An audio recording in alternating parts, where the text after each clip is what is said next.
नमस्कार। संतोष की रिपोर्ट में आप सबों का स्वागत है। और आज हम संतोष की रिपोर्ट में बात सेना की उस ब्रीफिंग की करने जा रहे हैं जिस ब्रीफिंग के सहारे आज सेना ने उस संदेश को एक बार फिर से दोहरा दिया है कि देश आज भी नेहरू के विदेश नीति पर और नेहरू के उद्देश्य, लक्ष्य और युद्ध को लेकर जो उन्होंने एक आदर्श देश और दुनिया के सामने में प्रस्तुत किया था, क्योंकि देश उस समय शुरुआती दौर में देश उसी मिजाज में रहा कि देश कैसे आगे बढ़ेगा। तो एक सोच जो नेहरू के मॉडल जिसको कहते हैं, आज भी हमारी सेना उसी मॉडल को फॉलो कर रही है।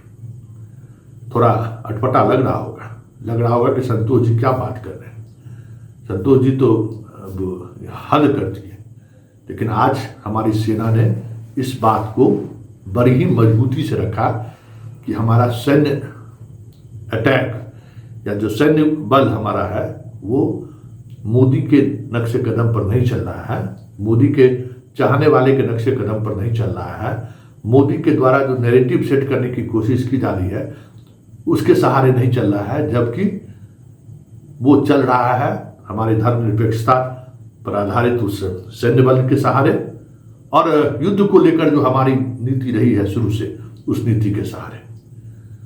पहले जरा वो ये बात मैं क्यों कह रहा हूं, जरा गौर से सुनिएगा। आज जो ब्रीफिंग हुआ है उसमें कुरैशी का 4 मिनट 14 सेकंड के करीब उन्होंने अपनी बात रखी है। जरा उस बात को गौर से सुनिएगा, बहुत सारी चीजें आपको स्पष्टता के साथ समझ में आ जाएगी कि भारत आज भी उसी लाइन पे है। और ऐसा नहीं है कि यह भारत सर्जिकल स्ट्राइक सिर्फ मोदी के ही शासनकाल में किया है। कई सैन्य अधिकारियों ने पहले भी कहा है कि भारत ने पहले भी कई मौके पर सर्जिकल स्ट्राइक घुस के मारा है, लेकिन इसकी चर्चा नहीं होती थी। सैन्य अधिकारी, प्रधानमंत्री और राष्ट्रपति तक को इसकी जानकारी होती थी, मीडिया में इस तरीके की खबरें कभी नहीं आती थी।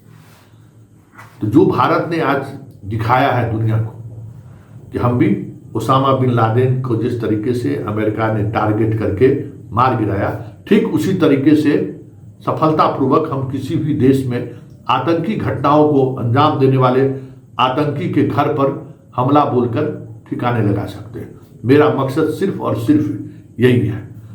पाकिस्तान पूरे युद्ध के दौरान इस बात को दिखाने की कोशिश की, जताने की कोशिश की कि भारत हमारे सिविलियन इलाके में हमला बोला है, लेकिन वो साबित नहीं कर सके।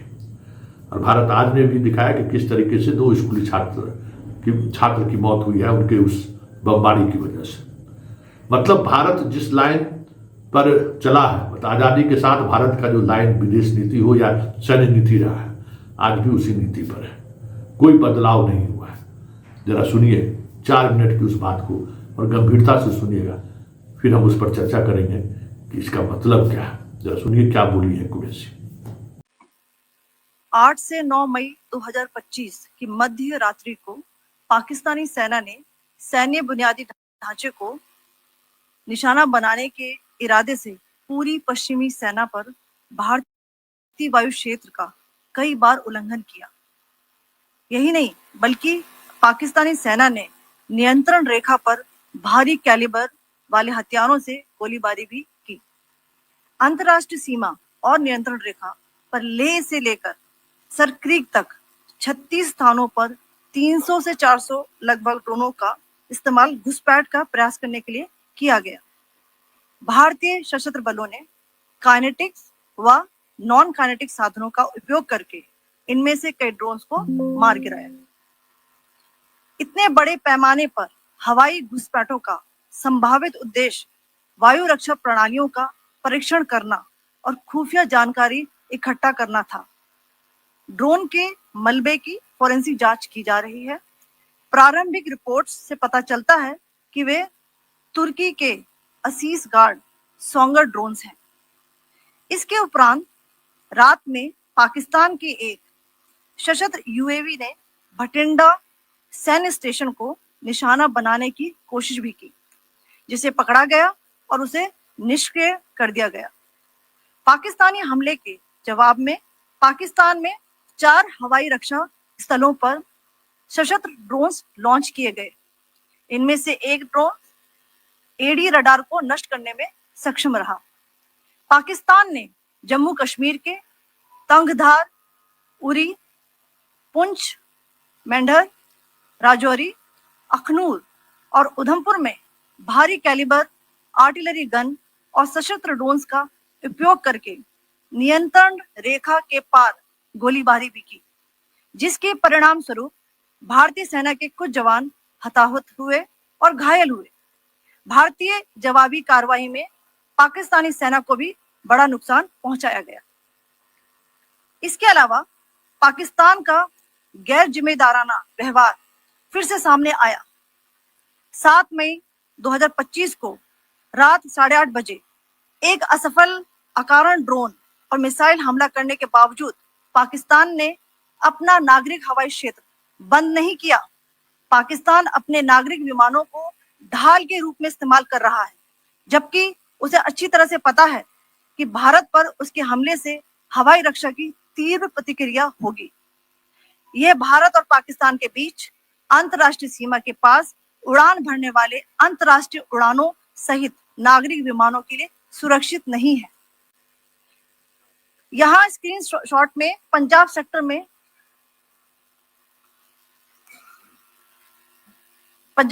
में हाई एयर डिफेंस अलर्ट स्थिति के दौरान एप्लीकेशन फ्लाइट रडार 24 का डेटा दिखाया गया है। जैसा कि आप देख रहे हैं यहाँ पर भारतीय पक्ष का हवाई क्षेत्र घोषित बंद के कारण नागरिक हवाई यातायात से पूरी तरह से रहित है। कराची और लाहौर के बीच के हवाई अड्डे मार्ग पर नागरिक एयरलाइंस उड़ान भर रही है। हाई अलर्ट किया गया है विमान फ्लाइनेस एविएशन का एयरबस 320, जैसा कि आप यहाँ देख रहे हैं, जो कि शाम को 5:50 बजे दमम से शुरू हुआ और रात को 9:10 बजे लाहौर में उतरा। ये सारा डिटेल्स आप यहाँ देख रहे हैं, ये डिटेल्स यहाँ लिखा हुआ है। Can you see this?